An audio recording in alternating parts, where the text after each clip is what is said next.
So we got a new Warzone playlist, and while it might seem small, I think it's part of a bigger issue. The writing's been kind of on the wall, but it's kind of like one of these next steps that Activision is prioritizing revenue over real gameplay improvements. The reality is I think their attempts at transparency are often weak, and we'll kind of go through some of the different things that I'm talking about. And this is primarily with them mentioning a bunch of things in relation to the casual solo mode versus the regular standard solo mode, and what this could potentially mean. And the lack of transparency leads to a lot of issues. So the quote is, Battle Royale casual quads introduced in Season 3 quickly became one of the most popular modes. And although that might be true on a certain metric, what metric are they using for this? Is it just playtime? Is it the number of players on there? And who does it serve in this particular instance? I know one thing, that when the integration happened in Warzone and all the weapons got added, I know that there's people that were no-lifing Plunder to do their camo challenges, to level up weapons. There's so many things people do in Plunder. The AFK tiers, Battle Pass tiers, the AFK XP.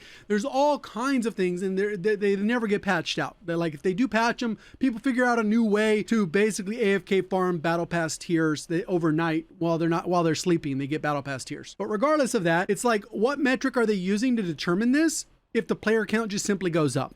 When casual quads dropped, a lot of people went in there not to set their PR, not to go for wins, not even just to play for quote unquote fun, even though there were, I'm sure people were like, hey, come play with me. You haven't played in a while. It's super laid back and casual. Yeah, I'm sure there's people that did that, but how do they quantify people coming into that mode to specifically farm kills for their camo grind?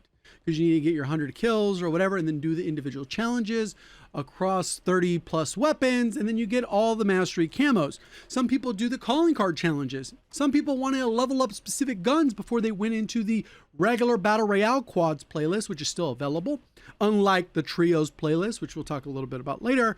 So it's like, what is really the metric that they're using for it to be popular? And how do you isolate the fun and the playtime from all these other things of reasons why people will play casual quad? Maybe they did their best attempt, but we don't really know exactly what they tracked, because pretty much everything is trackable to a certain extent. Camos. People are going to be randomly switching up weapons as soon as they reach camo milestones. Calling cards. As soon as they do a specific activity, then their behavior changes. If they're leveling a weapon, once it gets to a certain level, they switch to another weapon. All those types of things. There's no combat record, so obviously there's not like a win or kill threshold that is keeping people in that mode. So it's like, is it just playtime? If a new event comes out and it's XP based, are people farming XP within that mode just because it's a little bit more efficient?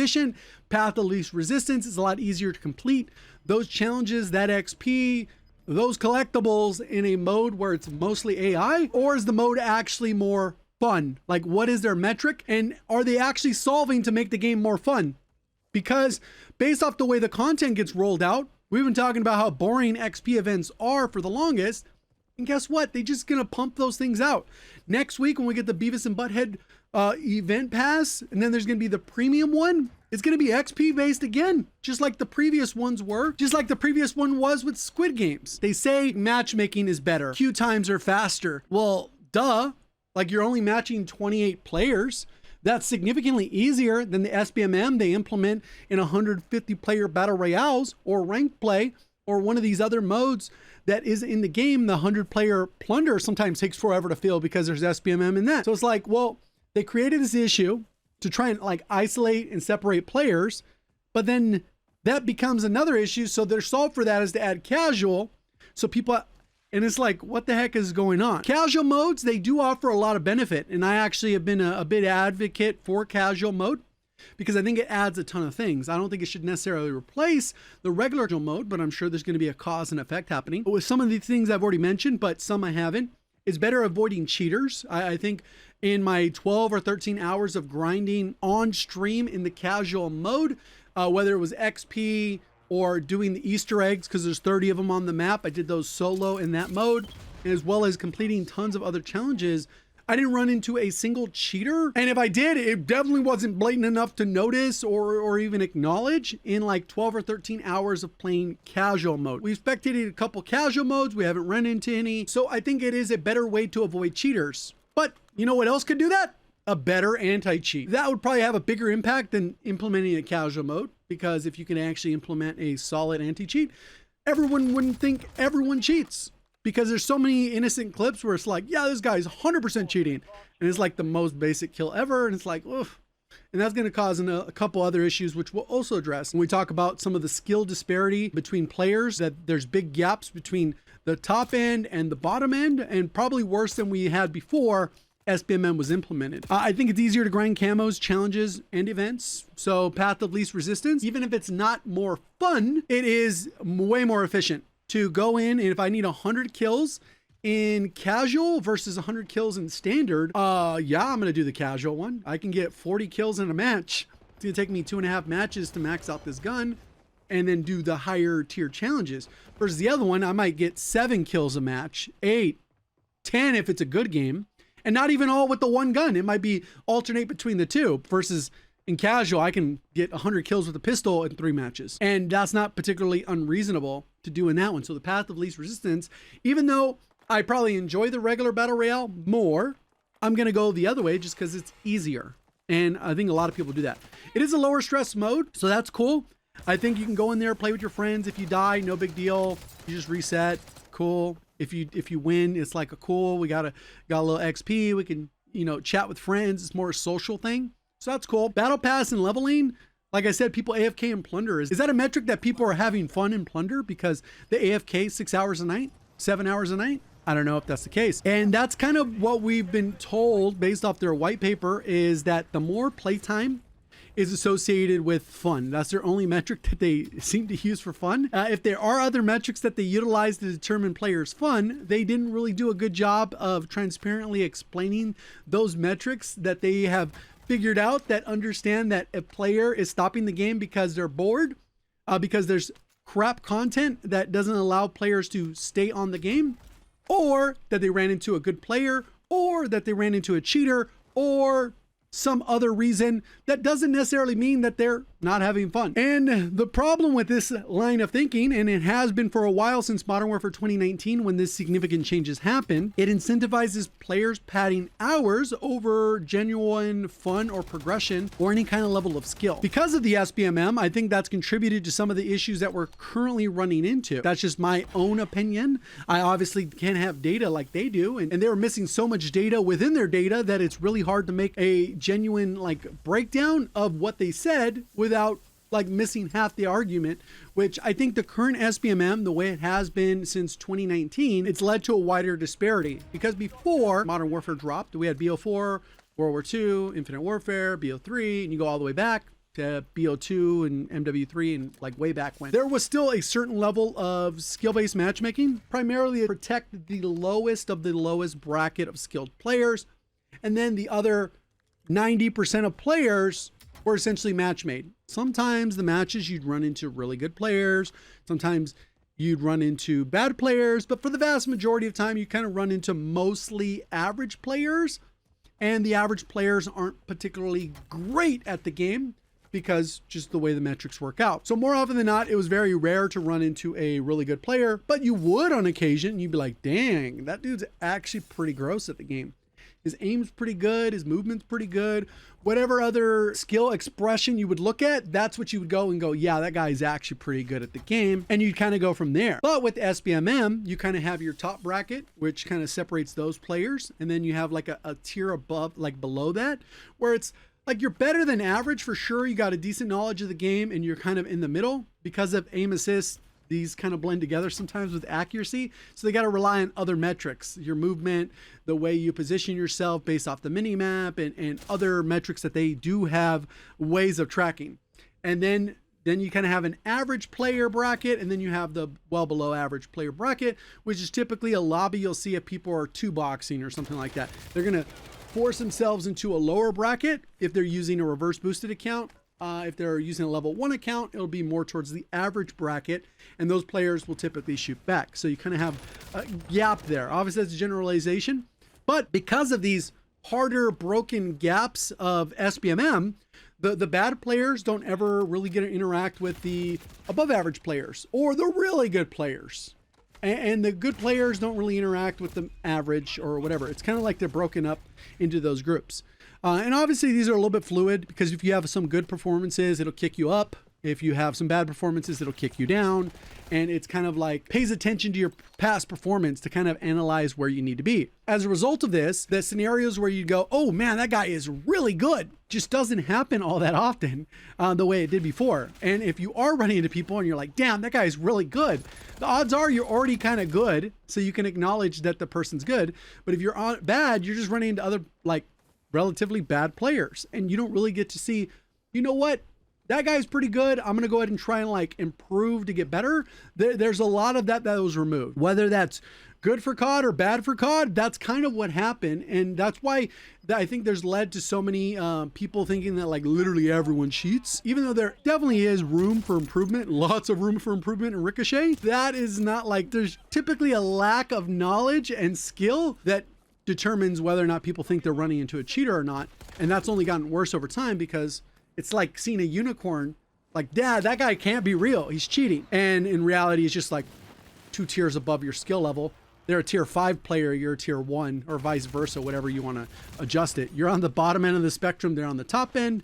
Of course, they're going to look like they're cheating. The other part that's different with Warzone is, even with SPMM, if you mainly stick to multiplayer, those first few months, it doesn't really end up as being big of an issue, because that skill disparity, everyone starts at level 1. You progress pretty fast, you level up, you play the game. With Warzone, it's a lived live service game that continues multi-year, and all the leveling I did this year, or if I level on multiplayer, it does give me a technical advantage going into the integration. And this was a big problem when we had the integration of Verdansk. So many people were saying, hey, I don't have any friends to play with because they need to level their stuff. And then casual kind of helped out with that.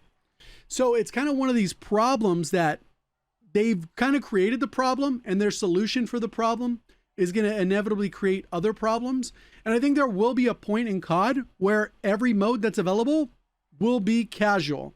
They may change the terminology of it. I think that this is like a slippery slope that's already kind of gone its path. And in my opinion, based off the data, it would be very likely that they'll eventually make this rolled out for all the various modes. Basically, every mode will be that. We'll have combat records for casual, light, or whatever you want to call it. And then it'll just be mixed blend. It'll be something similar to Fortnite, but there'll be so many more AI. And that to me is kind of like, it's unfortunate for gaming, but at the end of the day, they're going to make their bag. People are going to play the game, even if it's not the people that would lean into being good or express their skill or whatever. If they're OG or whatever the heck you want to call it, it's going to appeal to the largest player base in the sample of that player base, and people that will play the game, not even realizing that they're running into bots, AI. And over the past 3 months or so, since they've implemented the AI into casual, we've seen noticeable improvements, and the skill expression of the AI bots has also come out, and people have found code that shows like that the AI has different ability to express its skill beyond just the standard AI bot movement, stand still, hold grenade, throw grenade. It's evolved significantly past that. So much so that there's some instances where people can't even tell the difference between an AI bot and just a regular casual player. And we've done this on stream before. We looked at gameplay. Like, what do you guys think this is? This a bot or a real player? And it's like, nope, that's a bot. It looked like a real player, but it is in fact an AI bot. So it's gotten pretty rough. And I think their ability to fine tune that so people are less able to tell the difference is going to be a bigger problem going forward. And eventually it'll get to a point where we'll probably have all casual light for every mode, and then ranked will be ranked. And that's just kind of how it will be. For me, I mainly would prefer to play trios as friends. That would be the ideal mode. I don't want to play ranked, and I generally don't want to play casual. I would like to play regular, standard trios with 2 people. Play, go for wins, go for kills. If we get sweated on, if we get sweaty, whatever. That's what I would prefer to play, and that hasn't been in the game. So for them to say like, oh, you know what, 3 times as many people in casual than then we're in the standard solos, what attributed to that? Were people doing camos, or was the mode actually better? And it's always one of those things where they're like farming for these metrics to make the game like increase playtime, but like none of the metrics are like, oh, you know what? We thought of this cool event to get players on the game. We made it super engaging. We made it super fun. We made super rewarding. We made all these awesome things, but no, let's not work on any of that. No. Let's just work on playtime as the metric. Because, you know, that's all that matters. You know what? It was 600,000 XP for the last event. It was super engaging. Let's make it even more engaging. Let's make it 800,000 XP. You know what? That was even more engaged. Let's do 1,000 or 1 million XP and just keep cooking it up, bro. Our players love it when we just add on arbitrary XP milestones for this event that we got going to the game. It is so fun. And obviously that's a little bit of satire there, but that's how it sounds on that end, especially when the reward isn't even good. It's like, bro, here's a blueprint for a gun you don't use. Here's a 7th Ames blueprint, guys. And it's like, bro, I would have rather had a camo that I could put on every gun and be happy. This isn't just a playlist issue. It's kind of more like a problem with Call of Duty as a whole, but there's lots of games that I think are going this direction, sometimes more ahead of the curve than others. Fortnite, I think, started that little bit of a trend. I think they were able to experiment a little bit with that with DMZ, and now they've had the opportunity to do it in casual mode. I think it's one of those things where they can continue to figure out ways to increase engagement, and eventually I think there will be like a problem where they hit this threshold, the same way that if they removed SPMM completely with no oversight, eventually like the worst players would slowly fall off at like 2% rate that they mentioned in their white paper. So initially it might be, well, 98% of players stayed, well then 96 or a little bit more than that, 94.5, 93, 92, and eventually the player base shrinks until it's only good players, and then now the good players are falling off at a higher rate because they're only running into good players. And it's kind of like there's not probably a perfect system, but I know that the quick solve for almost any problem with any video game ever is just put out good content. That is like the quickest solve for any video game ever. That is like number one. Hacker situation would probably be number two, along with like bugs and like loading and servers, like that kind of like just playing the game. But content is like the solve all for pretty much every video game in the history of video games. And that's what it's allowed some of the best games ever to be consistently good, is because they put out the best content. Fortnite is highly recognized for all these things. And you know what the thing they do really good? Put out good content. Not always. Sometimes they miss the mark, but they're regularly putting out good content. Roblox, insane when it comes to content. Minecraft has been one of the most dominant games of all time, and their content is like unmatched in terms of the amount of content you can do. And these things get supported outside of the community as well. So if we're talking about a game like Skyrim, which a lot of people at least heard the name even if you've never played it, there are mods that elongate the playtime of that type of game for thousands of hours. And Call of Duty is responsible for putting out the content that will keep people on their game for thousands of hours. Guess what they're not doing? Putting out content that will keep their players on the game for thousands of hours. So instead of like micromanaging some random ass playlist, maybe we should just put out good content and like that be the focus, and that will drive players. Maybe. I enjoy Call of Duty for the extent that I do play it. I play far less than I've played it in the past when we had better systems, better content, and better matchmaking. But I guess I'm not one of those people that they're measuring as having more fun. I am in fact having significantly less fun and significantly less playtime, but I still get on regularly, do my events, do whatever, and that's kind of how it goes. And side note, where the heck are our other resurgence maps? You guys made them. Why make the content and just hide it? Either way, hopefully you guys had a good one. See you on the next one. Thank you for watching. As always, have a great day.